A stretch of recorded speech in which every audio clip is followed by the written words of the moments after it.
the topic that I chose is application of linear algebra in temperature distribution in dam. So for the introduction, a dam is defined as a barrier or structure across a stream, river or waterway to confine and then control the flow of water. Dams vary in size from small earth embankments, often for farm use, to high massive concrete structures generally used for water supply, hydropower and irrigation. Consider the cross-section of a river dam with a long rectangular dam. The temperature of the air, the temperature of the water and the temperature of the ground at the dams base all affect the dam's borders as you might expect. So for the next is objective of the study. The objective of this case study is to use application in linear algebra, which is properties of inverse metric in system of linear equations, to determine the temperature distribution in dam. We also carry out this study to read temperature distribution in dam when climate changes happen. So for the next is methodology. Firstly, plot a grid with 4 interior points and let x1, x2, x3 and x4 be the temperatures at these 4 points inside dam. Secondly, by using second version of mean value property, form a system of linear equations.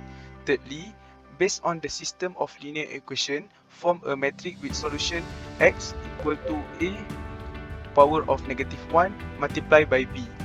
Fourthly, by using an inverse of system of linear equation, determine a power of -1. Fifthly, find the temperature distribution in dam by multiplying the inverse of matrix A with the constant which is B. So we assume that 30 and 40 are temperature from the air, 25 is temperature of water inside dam, and 20 is temperature in the ground. All the temperatures are in degrees Celsius.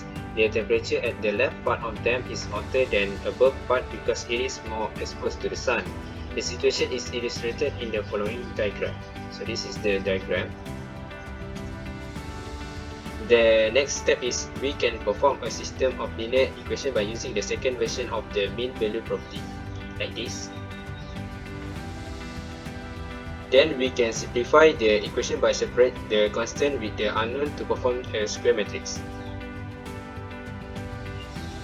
So after simplifying the system of linear equations, we can determine that the matrix form of the system is Ax equal to B, where A equal to 4, -1, -1, 0, -1, 4, 0, -1, -1, 0, 4, -1, 0, -1, -1, 4.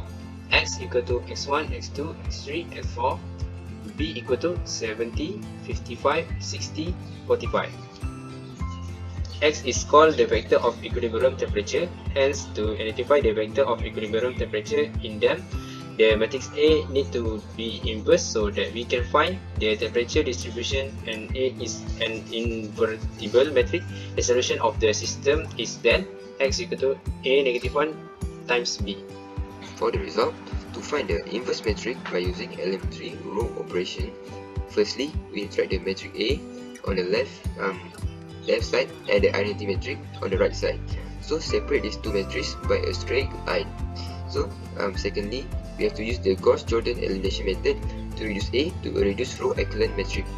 So whatever elementary row operation that are performed on matrix A are also performed on the identity matrix on the right hand side of the matrix. So firstly, times 1/4 row to the first row to become leading one, as you can see here. Then place the first row plus the second row to the second row, and the first row plus the third row to the third row to make it entries below leading 1, 0, as you can see here. Then times 4/15 to the second row to become leading 1, as you can see here. So we already got the first row 1 and the second row. Okay, next 1/4 times second row plus the first row to the first row, and 1/4 times the second row plus the third row to the third row, and lastly and then the second row plus the fourth row to the fourth row to make it entries above and below the leading 1, 0, as you can see here, here and here. Alright. So next times 15 over 56 to the third row to become leading 1, as you can see here. So we already got 1, 1 and 1. So we need to get this one left. Okay.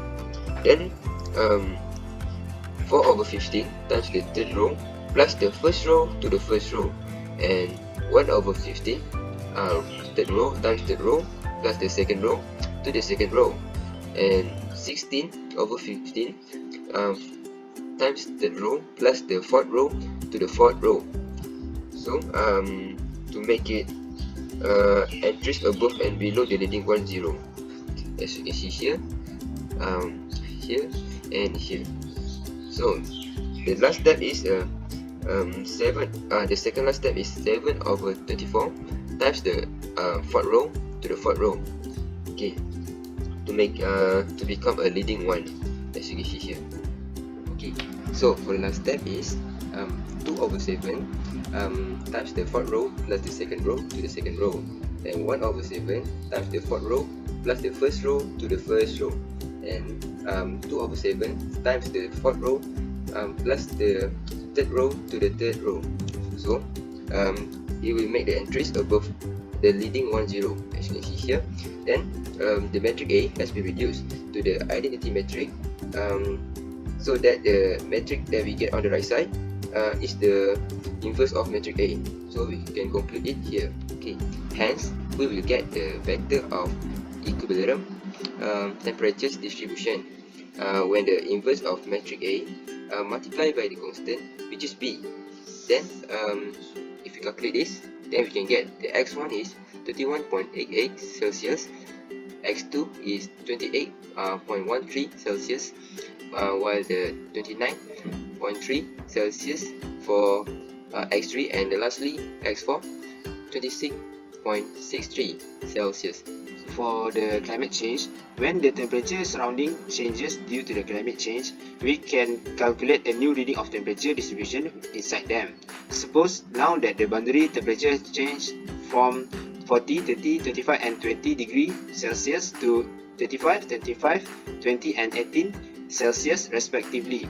Then we get a new linear system having the same coefficient metric but with a new right hand side, which is B equal to 63, 48, 43, 38. So lastly, we will get the vector of equilibrium temperature distribution when the inverse of metric A multiplied with new constant, which is x equal to A inverse multiplied with B. We will get x1 equal to 27.54 Celsius, x2 24.21 Celsius, x3 22.96 Celsius, x4 21.29 Celsius. Next, we are going to proceed with discussion part. As you can see in the diagram, this is temperature distribution inside them for climate change. For the first result, based on calculation on temperature, we can calculate the reading of temperature distribution inside the dam for x1, x2, x3 and x4 are 31.88 Celsius, 28.13 Celsius, 29.38 Celsius and 35.63 Celsius respectively. Next, this is diagram shown the temperature distribution after climate change.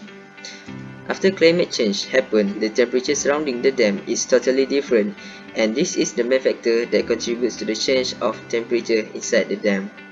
To overcome this problem, the change of surrounding temperature recorded precisely to get an actual temperature distribution after climate change. As a result, the reading of temperature distribution inside the dam for x1, x2, x3 and x4 are 27.54 Celsius, 24.21 Celsius, 22.95 Celsius and 31.29 Celsius respectively. Last but not least is conclusion. The conclusion of this project is we can learn and know that matrices in linear algebra can be applied to read the temperature distribution inside the dam. It also helps engineers out there to conduct specific studies towards them so that they will build stronghold dam with full safety. I think that's all from us. Thank you.